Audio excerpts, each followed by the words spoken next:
پھر وہ مسکراتے ہوئے اٹھا سارا کو اپنے ساتھ لے گیا۔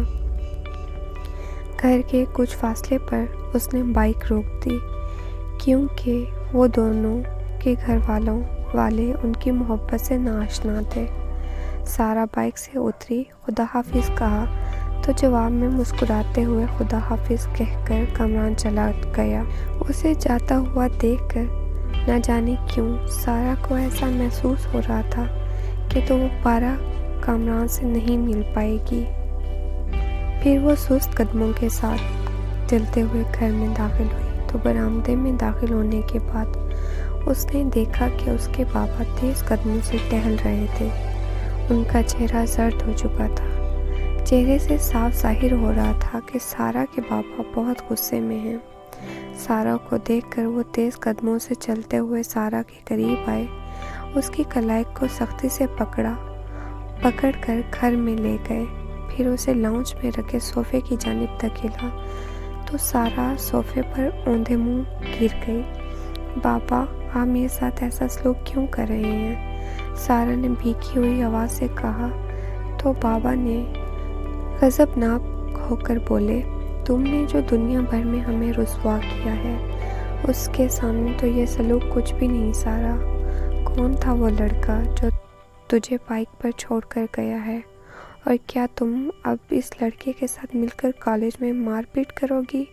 ہمیں تمہیں پڑھائی کرنے کے لیے بھیجتے ہیں یا مار پیٹ کے لیے؟ سارا کے بابا نے کہا، ایسا نہیں ہے بابا، کالج کے بدماش لڑکے مجھ سے بدسلوکی کر رہے تھے تو کامران نے انہیں سبق سکھانے کے لیے مارا تھا، ہم نے سامنے سے جھگڑا نہیں کیا۔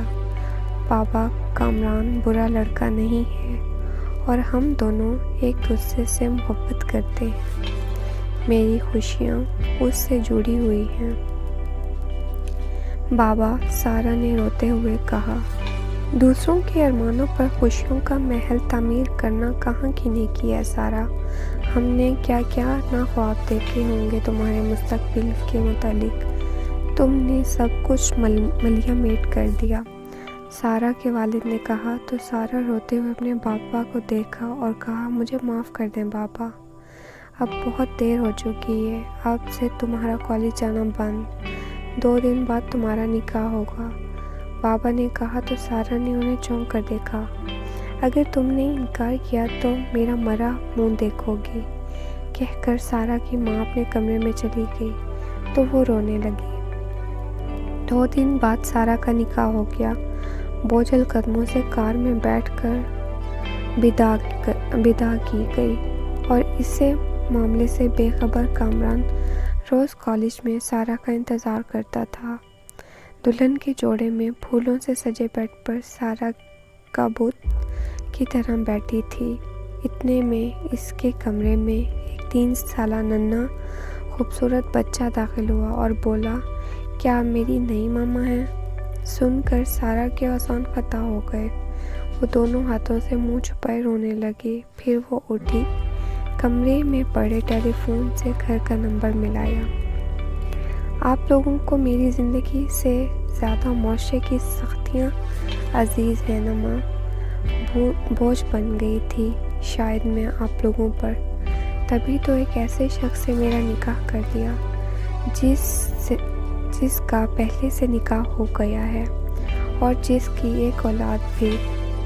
مبارک ہو آپ لوگوں کو اپنی کھوئی ہوئی عزت مل گئی، کہہ کر فون رکھ دیا اور پھوٹ پھوٹ کر رونے لگی۔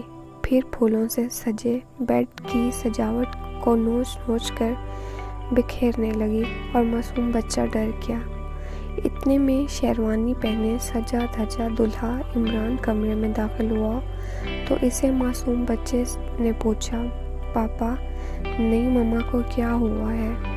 آپ باہر جاؤ بیٹا، میں آتا ہوں۔ پھر وہ ننھا بچہ فوراً باہر نکل گیا۔ عمران سارا کو خاموشی سے کمرے کی سجاوٹ کو تہس نہس کرتا ہوا دیکھنے لگا۔ جب سارا تھک کر گھٹنوں کے بل بیٹھ کر رونے لگی تو اس کو ٹھنڈے پانی کا گلاس سارا کی اور بڑھایا تو کانپتے ہوئے ہاتھوں سے گلاس لے کر سارا نے زمین پر دے مارا اور کانچ کہ گلاس پر زور میں بکھر گیا۔ عمران چپ چاپ کمرے سے باہر چلا گیا۔ وہ صبح اٹھ کر کمرے میں داخل ہوا تو سارا بیڈ پر سوئی ہوئی تھی۔ اس کی آہٹ سن کر فوراً اٹھ گئی۔ آپ فریش ہو جائیں، میں ناشتہ کر لیجیے گا، وہ کہہ کر اگلے ہی لمحے کمرے سے باہر چلا گیا تو سارا نے بیڈ پر نفیس سا سوٹ رکھا دیکھا جسے اٹھا کر وہ باتھ روم میں چلی گئی۔ وہ فریش ہو کر باہر آئی تو ٹی ٹیبل پر ناشتہ رکھا تھا اور ساتھ ہی چیئر پر عمران شاید اس کا انتظار کر رہا تھا۔ ہاتھ کے اشارے سے بیڈ پر بیٹھنے کو کہا تو وہ بیٹھ گئی۔ ٹیبل پر رکھے لذیذ پکوانوں کو دیکھ کر اس کے پیٹ میں چوہے دوڑنے لگے تھے۔ پھر وہ کھانے پر ٹوٹ پڑی تو عمران مسکرانے لگا۔ پھر سارا کے حلق میں نوالا پھنس گیا تو عمران نے فوراً پانی کا گلاس اس کو بڑھایا تو سارا نے آہستگی سے گلاس تھام لیا اور پانی پی کر بولی، شکریہ عمران نام ہے میرا۔ عمران نے سارا سے کہا تو اسے کامران یاد آ گیا۔ اس کی آنکھیں بھر آئیں۔ ارے آپ تو رونے لگ گئیں۔ وہ مجھے کچھ یاد آ گیا تھا، سارا نے آہستگی سے کہا۔ کل آپ اتنی پریشان کیوں تھی؟ میرا بیٹا شایان گھبرا گیا تھا، عمران نے کہا تو سارا نے ساری حقیقت بیان کر دی۔ پھر عمران نے گہری سانس خارج کی اور کہا، میں تمہارے حق میں ہوں۔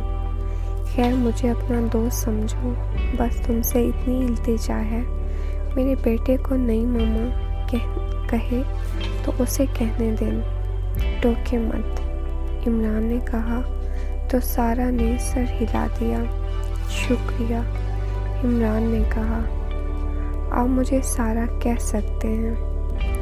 ٹھیک ہے، میں آفس جا رہا ہوں، شام کو ملیں گے، کہہ کر وہ دروازے کی اور بڑھا اور بولا، خدا حافظ سارا، کہہ کر وہ چلا گیا۔ 3 ماہ بیت چکے تھے۔ سارا اور عمران میں اب اچھی دوستی ہو گئی تھی۔ شایان بھی سارا کا لاڈلا ہو گیا تھا۔ سارا ڈنر میں کیا بن رہا ہے؟ عمران آفس سے آ کر پوچھ رہا تھا۔ ابھی طے نہیں کیا عمران، کچھ اسپیشل بناؤں؟ آج کوئی خاص شخص آنے والا ہے۔ ٹھیک ہے۔ پھر سارا کچن میں کھانا پکانے کی غرض سے چلی گئی۔ سارا ڈائننگ ٹیبل پر کھانا لگا رہی تھی کہ ڈور بیل بجی تو عمران فوراً اٹھا اور دروازہ کھولنے چلا گیا۔ ویلکم میرے بھائی، عمران نے اپنے بھائی سے گلے ملتے ہوئے کہا۔ سارا دیکھو میرا بھائی آ گیا، عمران نے کہا تو سارا مسکراتے ہوئے لاؤنج میں آئی، لیکن اس کے قدم اچانک رک گئے جب اس نے دروازے پہ کامران کو کھڑا دیکھا۔ کیا کسی کا ماضی اس طرح بھی لوٹ کر آ سکتا ہے؟ سارا کے دل نے اس سے سوال کیا۔ ارے آپ رک کیوں گئی؟ آئیے، عمران نے کہا تو وہ کامران کو پھٹی پھٹی نظروں سے دیکھتی ہوئی دروازے کے قریب آئی تو اسے دیکھ کر کامران بھی حیرت میں پڑ گیا۔ اس بیچارے کو کچھ سمجھ نہیں آ رہا تھا۔ کامران، یہ تمہاری بھابھی ہے سارا، عمران نے کہا تو کامران کے پیروں تلے سے زمین کھسک گئی۔ وہ سوالیہ نظروں سے سارا کو گھورنے لگا تو سارا نے سر جھکا لیا۔ کیا محبت بس فریب دیتی ہے؟ کامران کے دل نے اس سے سوال کیا۔ چلو کامران تم فریش ہو جاؤ، کھانا لگ چکا ہے، عمران نے کہا تو کامران اپنے کمرے میں چلا گیا۔ پھر وہ منہ ہاتھ دھو کر لوٹا تو تینوں نے مل کر ڈنر کیا۔ سارا اچھی سی چائے بنا کر لان میں لے آئی، ساتھ بیٹھ کر پیتے ہیں، عمران نے کہا تو وہ سر ہلا کر سارا کچن کی طرف چلی گئی۔ پھر وہ چائے بنا کر لان میں لے آئی۔ تینوں بانس کی بنی خوبصورت کرسیوں پر بیٹھ کر چائے پینے لگے۔ اتنے میں عمران کو آفس سے کال آ گیا تو وہ بات کرتے ہوئے فائل ڈھونڈنے کی گھر سے چلا گیا۔ کامران نے سارا کو دیکھا تو اس کے نے رخ موڑ لیا۔ ایسا کیوں کیا تم نے؟ کامران کی آواز سے اس کا کرب صاف ظاہر ہو رہا تھا۔ یہ میرے اختیار میں نہیں تھا کامران، بابا نے جبراً میرا نکاح کروا دیا۔ تم انکار بھی تو کر سکتی تھی، بابا نے قسم دے رکھی تھی۔ میں مجبور تھی کامران۔ کم بخت، یہ مجبوریاں ہی تو نہیں ہونی چاہیے تھی، کامران نے کہا۔ پھر وہ کچھ کہنے کے لیے سارا کی اور مڑا تو اس نے دیکھا عمران وہیں کھڑا ہوا ہے۔ عمران بھائی، وہ کہتے ہوئے چیئر سے اٹھا تو سارا بھی اٹھ کھڑی ہوئی۔ پھر عمران لمبے لمبے قدم بڑھتا ہوا اپنے کمرے میں چلا گیا۔ سارا اور کامران بھی پیچھے چلے گئے۔ بھائی، کمرے میں داخل ہوتے ہوئے کامران نے عمران سے کہا، جس کی آنکھوں میں آنسو آ گئے تھے اور کرب کو بے تاب تھا، تو پھر میں سارا کو تمہیں سونپ کر یہ مجبوریاں ہی ختم کر دیتا ہوں۔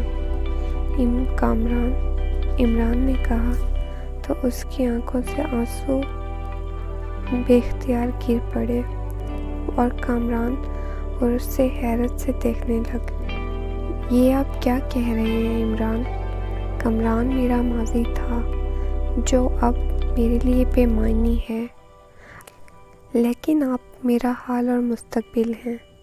میں نے آپ کے ساتھ جنت میں بھی ساتھ رہنے کا طے کیا ہے۔ میں نے آپ سے سیکھا ہے وفا کرنا۔ سچ کہوں تو محبت کے اصل معنی میں نے آپ سے جانے ہیں۔